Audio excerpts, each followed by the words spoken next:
August 28 tayo na guys, nga niabot ang akong tripod. Nagbuo na din akong rider anak guys.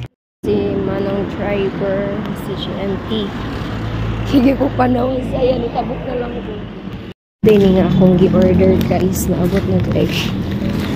Let's unbox niya. Guys, I was very emotional.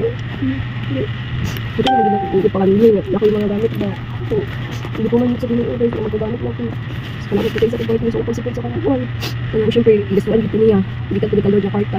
So guys, emotional din ko sa mga kisakit ko. Hindi na ako sayang na mag-promote ako ito products kasi magkailan ako mga gamit sa kapag TikTok affiliate, pag-ligya. May mga account ano dito sana. Dito pa rin.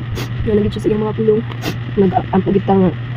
Bukan, so din lang kita mo na ginipay yun, say magay na to, diba? So guys, dito, nagaday doon, kasi naman si Lord, kasi naman ito, mga ipakampo na to, mga ipangayot na to, ito niya biyak sa tuwa, importante, itayig na to siya, pinasit na to siya permit, kasi grabe niya kay ka, gusto pa na ko, hindi kayo na, nakitaypad mo yun, so naman to lang to, dito sa mga TikTok ako, hindi naman ito ngayon, thank you ko nga, friends, syempre, hindi kita upward, mahal niya, i-unbox na natin, guys, so putos kayo siya, notification natin kakuan,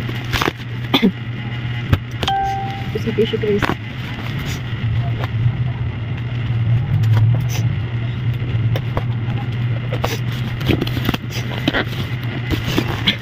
Ayaw ka na inutan? Wala ka? Ha? Ano wala ka na ka? Wala siya guys. Thank you lang. Thank you pa ayaw. Wala guys. Kumala isa? Hindi pa. 300. Wala guys. Wala siya ibag pa. Ano guys? Ano ba?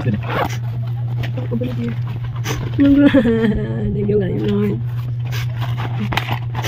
Nagagapin ko ito challenge na binigay na 10,000 ang price. Nag-wake up lang ito. Face powder niya nga pag-uwi.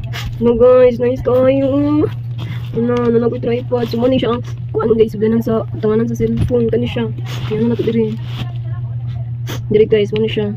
Holder niya. Tao lang nato siya tarong. Just mataas-taas na siya guys.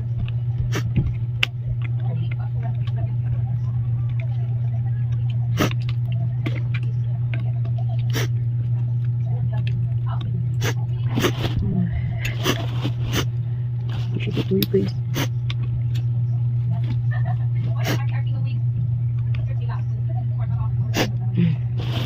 So muna yung parakuan guys, i-connect mo sa cellphone. So ito ni i-video mamaya ha.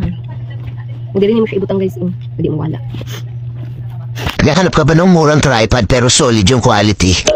Dahil mahilig ako mag-video at kumuha ng mga photos, naisip kong bumili ng magandang tripod. Pero nagulat ako sa presyo ng tripod na to dahil wala pa tong 1,000. Karamihan kasi ng mga tripod na nakikita ko na ganitong klase ay lumalagpas ng 1,000 pesos. Kita nyo naman yung itsura niya mga tol. Hindi ako nagkamali sa tripod na to dahil kung ano yung nakikita ko sa video, yun din yung nakita ko sa personal. Pwede itong gamitin sa DSLR camera or sa cellphone mo. Dahil meron na nga itong kasamang phone holder. Cellphone nga lang pala ang gagamitin ko ngayon sa pictorial. Dali nga lang pala siyang ikabit dahil natatanggal nga pala ang plate nito para maiikot mo ng maayos yung phone holder. Aluminum alloy nga pala ang ginamit na material dito kaya matibay. Pwede mo i-adjust yung height para hindi ka masyadong nakayuko. Isa nga pala to sa mga features na nagustuhan ko sa tripod na to. Diba nakaka-pro yung datingan? Sino mag-aakala na wala pa tong 500 pesos? May kasama nga pala tong pan-level para malaman mo kung pantay yung tayo ng tripod mo. Kung naka-landscape naman at gusto mong portrait yung kuha, pwede mo luwagad yung lock nito. Meron nga pala siyang sponge grip para kung sakali matagal mo siyang bitbit hindi sasakit yung kamay mo. Pati mga flip buckle nito mo matitibay naman sila at mahigpit siyang kumapit. Meron nga pala tong rubber sa dulo lang stand at gumagalaw to para makapag-adjust siya dun sa level ng sahig. Meron din siyang gravity hook sa ilalim. At ang pinaka-favorite feature na nagustuhan ko dito ay itong Bluetooth shutter. I-on mo lang yung shutter, then i-prepare mo siya sa cellphone. Tapos, pwede ka nang kumuha ng mga pictures. Meron nga pala kayong options dito kung gusto nyong may shutter siya or yung tripod lang mismo. Kung kailangan mo nito, wag ka na magdalawang isip pa. Ito na yung sign para bumili ka na.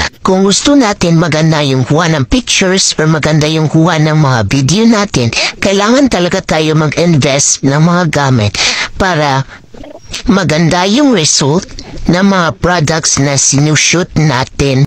Mag-check out ka na rin. Iwas ngawit ka na nga dito guys kasi meron ka ng tripod at hindi na shaky yung pagkaka-video mo kasi po stable na yung pagkukuha mo ng litrato o pagsushoot mo ng mga products na ipropromote mo dito sa TikTok. Ganyan na nga siya kahaba mga guys. Grabe mga friendly, satisfy po talaga ako sa order kong tong tripod. Kasi tignan nyo naman po, grabe, sobrang sulit niya po talaga. Kung anong nakita ko sa video ay ganun din po siya. Aside sa pagsushoot ko ng mga products, mahilig din po ako mag-vlog. So gamit na gamit din po siya sa pag-vlogging ko. O ikaw mga sir. Pwede po to sa inyo. Pwede mo siyang ihiga, pwede mo siyang i-landscape, i-portrait. Grabe talaga. Sobrang sulit po talaga nito. Ang daming purpose ang magagawa niya dito.